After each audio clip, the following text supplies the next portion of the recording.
서양 여자는 문화를 모릅니다. 결혼은 안 됩니다. 전화기 너머 한국 시어머니의 목소리는 단호했습니다. 독일인 디자이너 레아 바그너는 그 말을 듣고도 결혼을 강행했습니다. 왜냐하면 그녀는 누구의 말도 듣지 않는 사람이었으니까요. 유럽 디자인계에서 인정받던 그녀. 하지만 한국에 대해서만큼은 편견으로 가득했습니다. 전통만 지키는 느린 나라. 효율성이 떨어지는 곳. 그게 그녀가 생각한 한국이었습니다. 그러던 어느 날 그녀의 눈앞이 흐려지기 시작했습니다. 컴퓨터 화면이 보이지 않았고 남편 얼굴도 선명하지 않았습니다. 병원에서 돌아온 날 밤 그녀는 평생 처음으로 누군가에게 완전히 기댔습니다. 한국에 가고 싶어.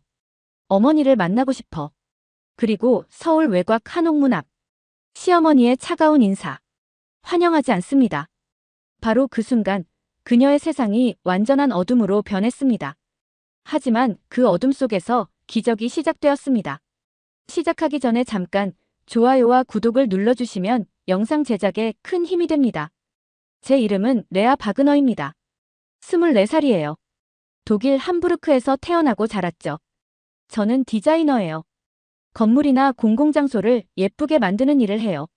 사람들은 제가 잘한다고 말하지만 사실 저는 그냥 미친 듯이 일만 했어요. 제 책상은 늘 스케치와 도면으로 가득했어요. 밤늦게까지 스튜디오 불을 켜놓고 일했죠. 30살 되기 전에 유럽에서 큰 상을 받는 게 제 목표였어요. 친구들은 제게 차갑다고 말했어요. 맞아요. 저는 감정보다 일이 먼저였거든요. 한국이요? 솔직히 말하면 별로 관심 없었어요. 저는 한국을 그냥 빨리 따라하는 나라 정도로 생각했어요. 기술은 일본이 더 좋고 패션은 프랑스가 최고고 디자인은 북유럽이 제일 멋있다고 믿었죠. 한국은 그냥 전통만 중요하게 생각하는 곳이라고 생각했어요. 효율적이지 않다고요. 지금 생각하면 정말 무례한 생각이었어요. 하지만 그때는 몰랐어요. 어느 날 함부르크 미술관에서 세계 디자인 세미나가 열렸어요. 그곳에서 그 사람을 만났죠. 박도윤. 그는 한국에서 온 학생이었어요. 건축을 공부하고 있었죠. 세미나에서 통역을 도와주고 있었어요. 처음 봤을 때 그냥 조용하고 친절한 사람이라고 생각했어요. 그런데 이상했어요. 제가 독일 디자인이 최고라고 열심히 말하고 있었는데 그가 조용히 웃으면서 물었어요. 그 질문이 머릿속에서 계속 맴돌았어요. 짜증났어요. 왜냐하면 답을 몰랐거든요. 세미나가 끝나고 우리는 이메일을 주고받기 시작했어요. 그의 메일은 달랐어요. 논리적이었지만 따뜻했어요. 건축 이야기를 하다가 갑자기 오늘 날씨 이야기를 하기도 했죠. 저는 그런 식으로 글을 쓴 적이 없었어요. 일과 감정을 섞는 게 이상하다고 생각했거든요. 하지만 도윤의 메일은 재미있었어요. 기다려지기 시작했죠. 6달 뒤 도윤이 교환학생으로 독일에 왔어요. 우리는 자주 만났어요. 카페에서, 미술관에서, 눈 내리는 거리에서. 어느 겨울밤 우리는 함께 걷고 있었어요. 눈이 펑펑 내렸죠. 도윤이 말했어요. 그 말이 무슨 뜻인지 그때는 몰랐어요. 하지만 저는 이미 그를 좋아하고 있었어요. 우리는 사랑에 빠졌어요. 쉽지 않았어요. 문화가 너무 달랐거든요. 데이트 비용을 누가 내야 하는지로 싸웠어요. 제 직설적인 말이 도윤한테 상처를 줬어요. 도윤의 가족 이야기는 제게 부담이었어요. 그래도 우리는 결혼하기로 했어요. 양쪽 부모님이 모두 반대했어요. 도윤 어머니가 전화로 말했대요. 서양 여자는 안 된다고. 문화를 모른다고. 제 부모님도 걱정했어요. 너무 다르다고. 결국 우리는 작은 결혼식을 올렸어요. 함부르크 시청 작은 방에서요. 하객도 없이 둘이서만요. 웨딩드레스 대신 흰 원피스를 입었어요. 눈물이 너무 많이 나서 화장이 다 지워졌죠. 그렇게 신혼생활이 시작됐어요. 저는 디자인 일을 계속했고 도윤은 건축회사에 취직했어요. 평범한 일상이었어요. 행복했어요. 그런데 어느 날부터 이상한 일이 생기기 시작했어요. 컴퓨터 화면 글자가 겹쳐 보였어요. 처음엔 피곤해서 그런가 했어요.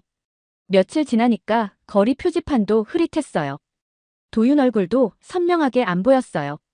겁이 났어요. 병원에 갔어요. 의사 선생님이 검사를 많이 했어요. 그리고 결과를 말해줬어요. 차갑고 조용한 목소리였어요.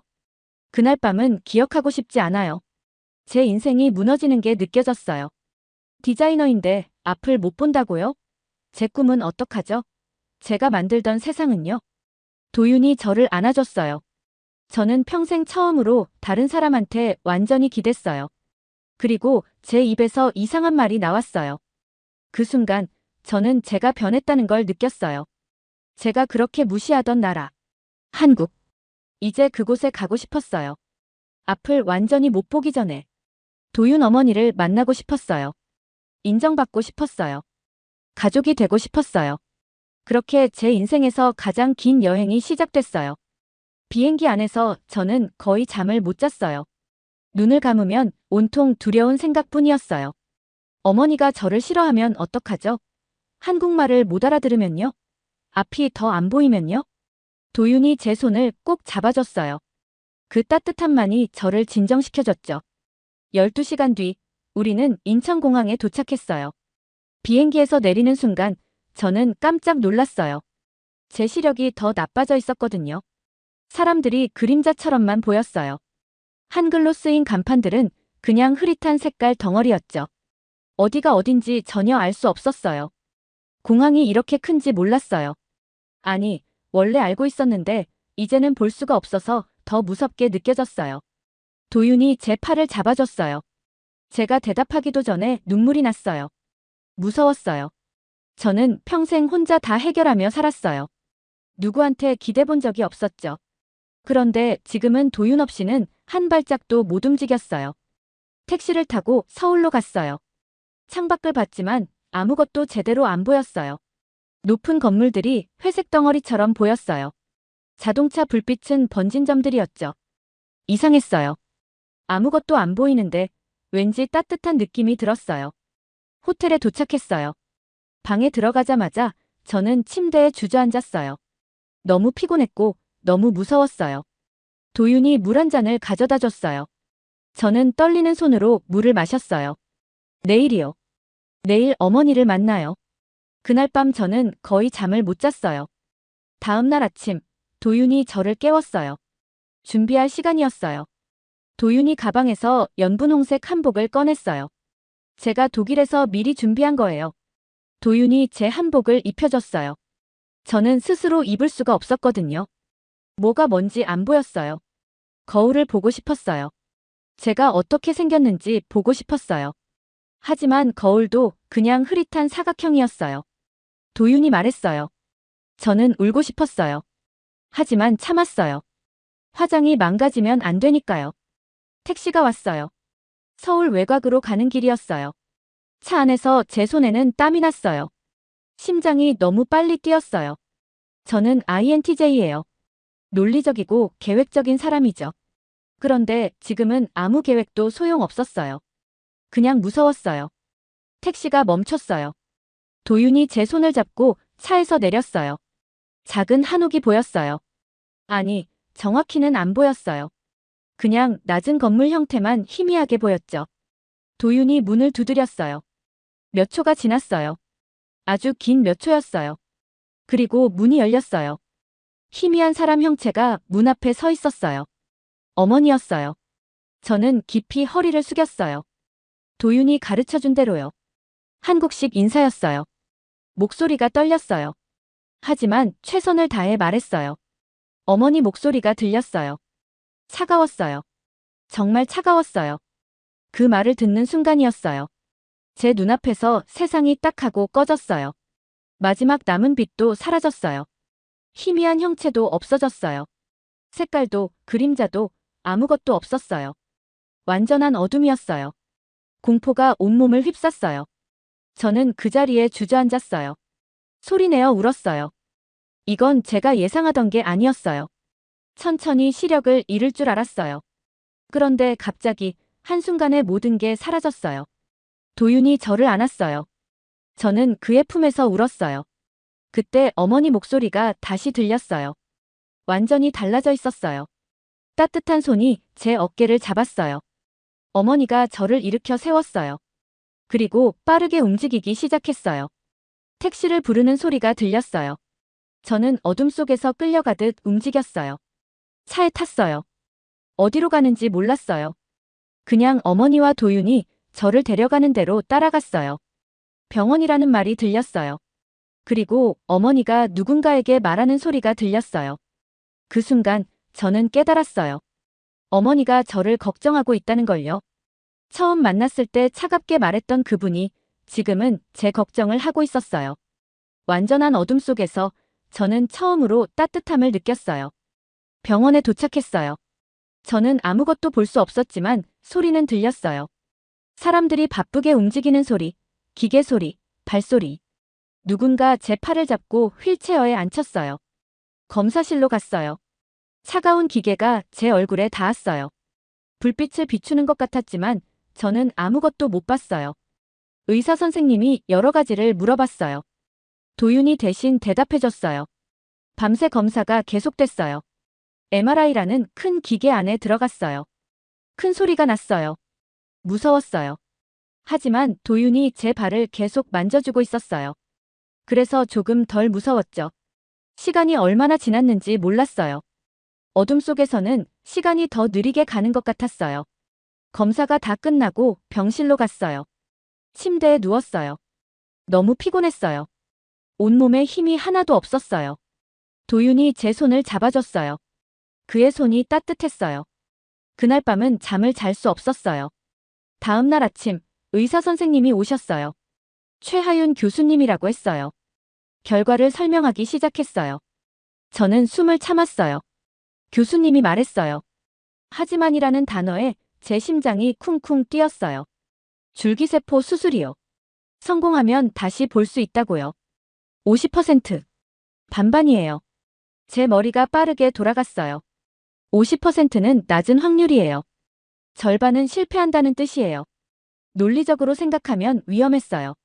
하지만 이상했어요. 제 입에서 나온 말은 계산과 달랐어요. 그때 옆에서 어머니 목소리가 들렸어요. 며느리. 어머니가 저를 며느리라고 불렀어요. 눈물이 났어요. 볼 수는 없었지만 눈물이 흘러내렸어요. 어머니가 제 손을 꼭 잡았어요. 수술 날짜가 정해졌어요. 이틀 뒤였어요. 그 이틀 동안 어머니는 계속 병원에 있었어요. 집에서 음식을 만들어 왔어요. 국이었어요. 미역국이라고 했어요. 어머니가 숟가락으로 떠서 제 입에 넣어줬어요. 따뜻했어요. 그리고 맛있었어요. 어머니가 제 머리를 쓰다듬었어요. 저는 어머니 손을 만졌어요. 거칠었어요. 오랫동안 일하신 손이었어요. 수술 전날 밤이었어요. 도윤은 서류 작성하러 나갔어요. 어머니와 저 둘만 병실에 있었어요. 어머니가 말했어요. 제가 대답했어요. 잠시 침묵이 흘렀어요. 그리고 어머니가 다시 말했어요. 저는 웃었어요. 지금은 아무것도 못 보는데 말이에요. 제 목소리가 떨렸어요. 어머니가 제 손을 더 세게 잡았어요. 그날 밤 저는 평생 처음으로 가족이 뭔지 알았어요. 논리나 계산이 아니었어요. 그냥 함께 있어주는 거였어요. 어둠 속에서도 손을 잡아주는 거였어요. 다음 날 아침 수술실로 갔어요.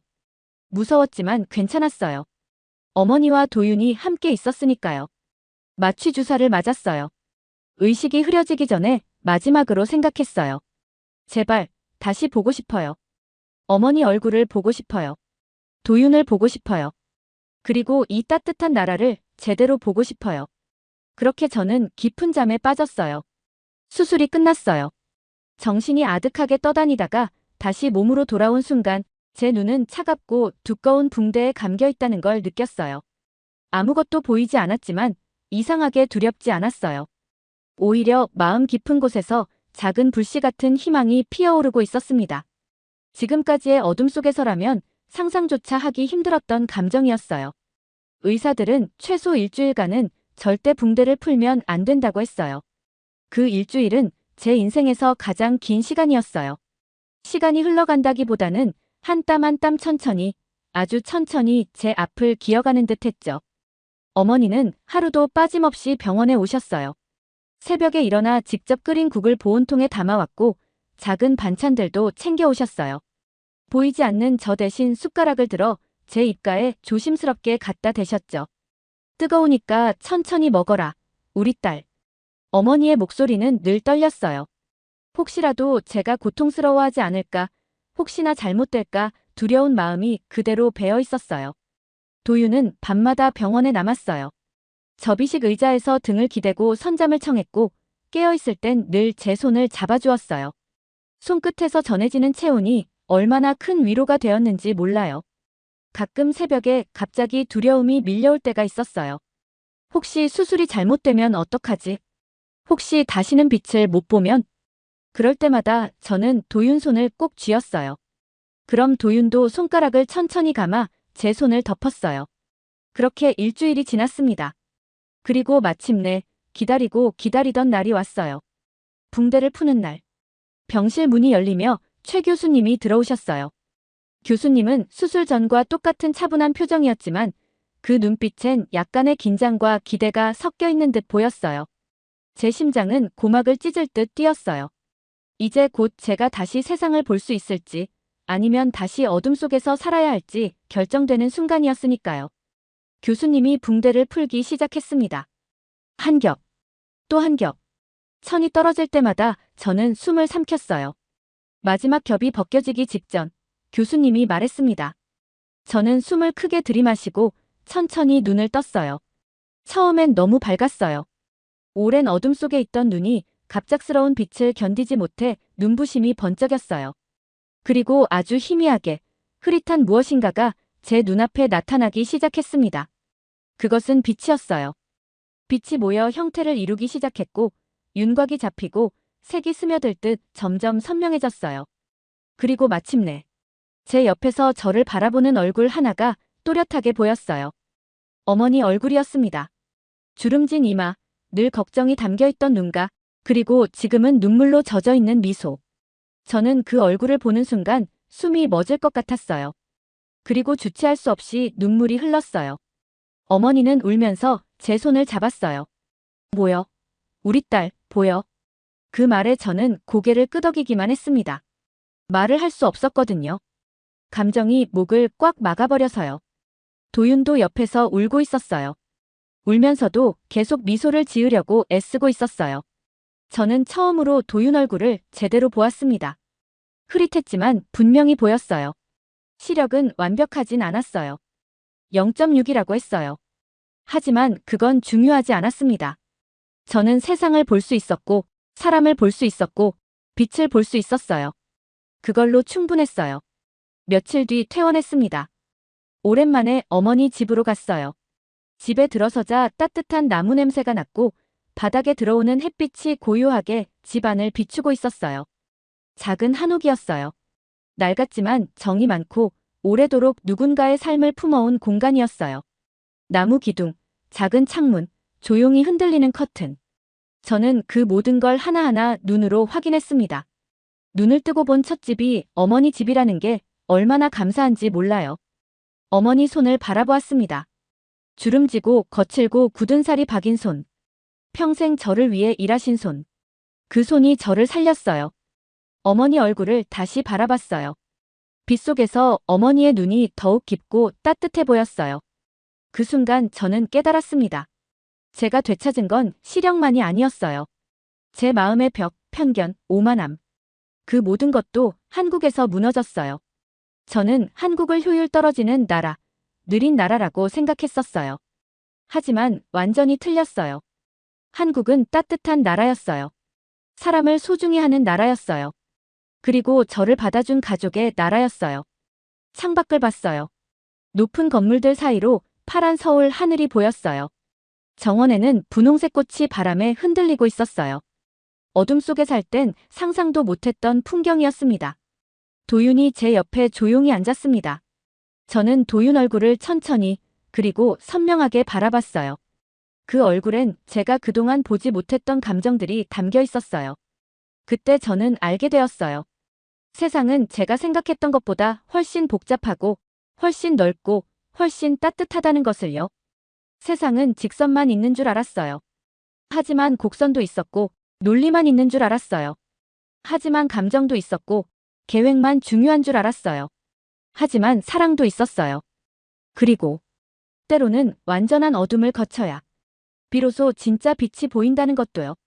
한국에 와서 시력을 되찾았지만 그보다 더 귀한 것을 얻었어요.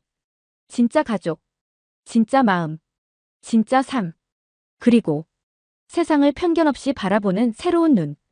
이제 저는 알고 있어요. 가장 중요한 건 눈으로 보는 것이 아니라 마음으로 보는 것이라는 걸요. 잘 들으셨나요? 세상에는 가슴 따뜻한 이야기들이 가득합니다.